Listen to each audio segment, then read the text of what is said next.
Camp of a presidential candidate of the People's Democratic Party (PDP), Alhaji Atiku Abubakar, was literally at war with Minister of State Labour, Mr. Festus Keyamo, over the June 12 struggle and support for All Progressives Congress (APC) presidential candidate Asiwaju Bola Ahmed Tinubu yesterday.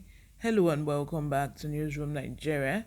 This is where we give you hot, fresh, and sizzling news all day long. If you haven't subscribed to this channel, please go on ahead to the subscribe button and click on it. Give this video a thumbs up. Most importantly, click on the notification bell so that you can get notified whenever we post a new video.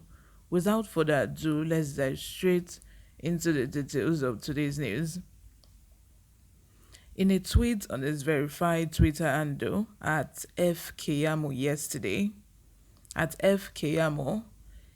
morning, Keyamo tweeted, "No presidential candidate today had anything to do with the June 12 struggle, which is the foundation of democracy we are enjoying today, except BAT, that is Bola Ahmed Tinubu. And to be honest, Sowore as a student leader, but BAT, Bola Ahmed Tinubu, was more pivotal from exile. Atiku was one of the first to abandon June 12. Not done, he tweeted again. After the June 12 struggle, strangers emerged from nowhere and hijacked the democratic train at the center. Obasanjo, who opposed June 12, became the greatest beneficiary of the struggle. The election of the election of Bola Ahmed Tinubu in 2023, a true hero of June 12, will largely address this anomaly of 1999. Countering Mr. Paul Ibe, media advisor to Atiku Abubakar, said Keyamo was attempting to rewrite history, adding that Atiku never abandoned June 12. The events of the June 12 crisis are too well documented for anyone to seek to distort it. Keyamo told a blatant lie when he said Atiku abandoned June 12. Atiku never abandoned June 12. The truth is that the former vice president was marked for assassination because of his strident opposition to military rule. Indeed, Abacha actually appropriated his intel's company, tried to kill him in Kaduna, and he managed to escape only after some of his security aides had been killed. Flashback to the events leading up to the defunct Social Democratic Party SDP primaries in Jos that threw up Abiola as its presidential candidate. What Keyamo will not say is that it was Atiku's sacrifice of historic stepping down for Abiola that metamorphosized into his victory in the primaries and subsequent success in the June 12, 1993 election. I wish to remind Festus that the same Atiku that is in a hurry to malign was approached to serve as the head of interim national government while he was in London, and it may interest him also to know that Atiku's response was, "I said I am not going to be part of a brief administration."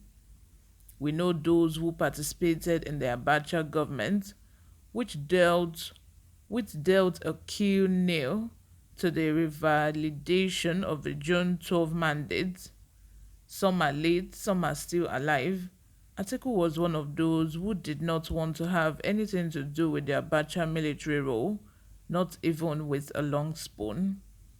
Even after prominent members of a political class, among them those close to Abiola, were picked to serve in Abacha's government, no member of the Yaradua group among them, Atiku, wanted to serve in that regime ostensibly because of their commitment to democracy. Consequently, Leaders like Yaradua and Atiku were marked down, and in continuation of its struggle to restore democratic rule, the People's Democratic Movement (PDM), the group that Atiku belonged to, addressed a press conference in Lagos on January 12, 1994, and asked the military to exit, from the governance of a country by December 31st, 1994. The aftermath of that was the arrest and detention of Yaradua in February 1994. Atiku and other PDM leaders challenged the detention in court. Shortly after his mentor's arrest in the Phantom coup plot, Atiku narrowly escaped an assassination plot in his Kaduna home in which 7 lives were lost in the bid to foil the plot to kill him because of his opposition to Abacha's government and military dictatorship. Following the bloody attack in Kaduna, Atiku was persuaded to proceed to exile.